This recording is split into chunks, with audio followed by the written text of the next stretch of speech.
Bom dia, meus amados e queridos em Cristo Jesus. Que a graça e a paz vos seja multiplicado hoje abundantemente em suas vidas. Amém? Pedagogo. O texto de hoje está em Gálatas, capítulo 3, do versículo 15 ao 25. Vamos ler esse texto?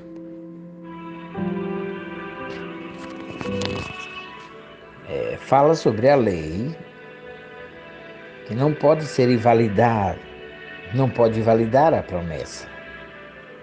Paulo diz: irmãos, eu falo como homem. Ainda que uma aliança seja meramente humana, uma vez ratificada, ou seja, confirmada, ninguém a revoga ou acrescenta alguma coisa. Ora, as promessas foram feitas a Abraão e ao seu descendente. Não diz aos seus descendentes, como se falando a muitos, porém como de um só. E ao teu descendente, que é Cristo. Eu digo isso, uma aliança já anteriormente confirmada por Deus. A lei que veio 430 anos depois não pode abrogar de forma que venha a desfazer a promessa. Porque se a herança provém de lei, já não decorre de promessa, mas foi pela promessa que Deus a concedeu gratuitamente a Abraão. Qual foi, pois, a razão de ser da lei? Foi adicionada por causa das transgressões, até que viesse o descendente a quem se fez a promessa. E foi promulgada por meio de anjos, pela mão de um mediador. Ora, o mediador não é de um, mas Deus é um. É, porventura, a lei contrária às promessas de Deus? De modo nenhum. Porque se fosse promulgada uma lei que pudesse dar vida à justiça, na verdade seria procedente de lei.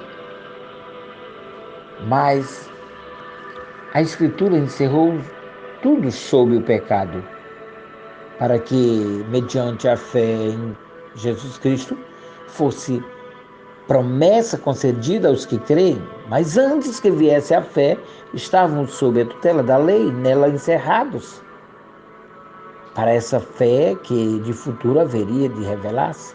De maneira que a lei nos serviu de aio para nos conduzir a Cristo, a fim de que fôssemos justificados por fé. Mas tendo vindo a fé, já não permanecemos subordinados ao aio. Lá no livro de Provérbios, está escrito: se você parar de ouvir a instrução, meu filho, irá afastar-se das palavras que dão conhecimento. Provérbios 19, 27. Hoje, nós lembramos do dia do professor, a data que remete a 15 de outubro de 1827, quando Dom Pedro I decretou a criação de escolas para alfabetização. Nessa data, é bom lembrar de todos os mestres que já passaram ao longo de nossa vida. Mas quem me alfabetizou tem um lugar especial no meu coração. Se hoje você está ouvindo esse texto, é porque há algumas décadas Deus usou a professora Maria Claudina para me ensinar a ler e escrever. Sou grato a Deus por isso.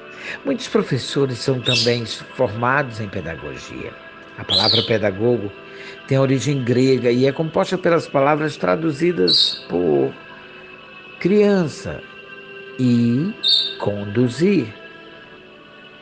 O pedagogo era um escravo da família, responsável por levar a criança à escola quando completava 7 anos.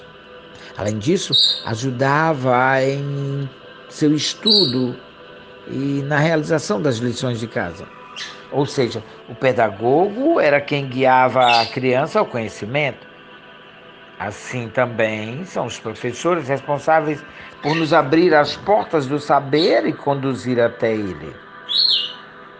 No texto da leitura de hoje, Paulo afirma que a lei dada por Deus a Moisés era o nosso pedagogo até Cristo. Ele faz essa comparação porque havia pessoas confundindo os Gálatas com o ensino de que o meio para se achegar ao Senhor era a prática das ordenanças da lei. Mas Deus não cobra de nós obediência a esses mandamentos da época de Moisés para que possamos nos relacionar com Ele. Ele nos proporcionou a lei para que ela servisse de guia até o caminho certo, que é Jesus. João 14,6. Bom lembrar. Assim, é bom estudar não somente a lei, mas todo o Antigo Testamento, com o intuito de sermos guiados a um conhecimento maior de Deus, ou seja, a Cristo, como diz Hebreus capítulo 1, do 1 ao 3, e para saber como agir de forma que agrade a Deus. Acima de tudo, porém, não se pode esquecer que quem nos liberta e justifica é Cristo. Afinal, assim como o bom professor ensina o aluno a pensar, a lei nos ensina a amar a Deus e a ter fé nele. A palavra de Deus sempre nos conduz e aponta para Cristo. Por isso a palavra diz que a lei do Senhor é perfeita e restaura. Amém?